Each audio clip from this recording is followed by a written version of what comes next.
Чистка во СДСМ веднаш по изборите, најави премиерот Зоран Заев на синотешната трибина од Скопски Карпош.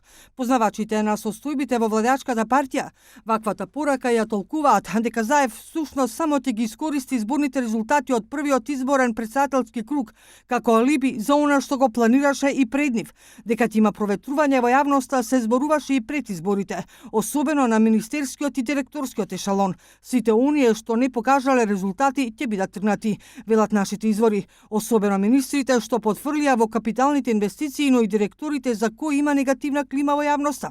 Еве сега ја добивме пораката од граѓаните, рече синоќа Заев. Неофицијално извори за 1 ТВ потврдуваа дека ќе се преиспитува и работата на директорите на коалицијскиот партнер ДУИ.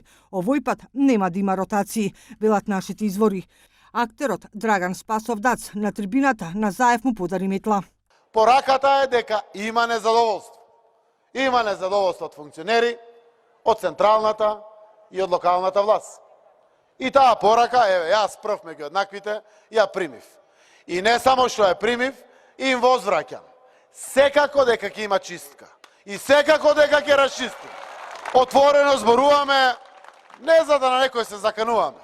Заради тоа што видовме дека некаде се нема доволна капацитетност да се прими честа, дадена од нашиот народ и да му се служи на народот. Само тоа не ја чувствува таа примена чест. И тоа јасно и гласно ни го кажаа граѓаните на најелегантниот демократски начин. До толку не доведоа да победиме, да знаеме каква ќе ни биде и конечната победа, ама апла да ни кажат: ало, менувај таму нешто, оти не ти чини работата. Претседателскиот кандидат на ВМРО ДПМН Силјановска за метлата на Заев на својот фејсбук профил напиша: "Се чудам од каде смрдеше рибата. Народот ќе ви ја испорача метлата на 5 мај", напиша Силјановска на својот фејсбук профил.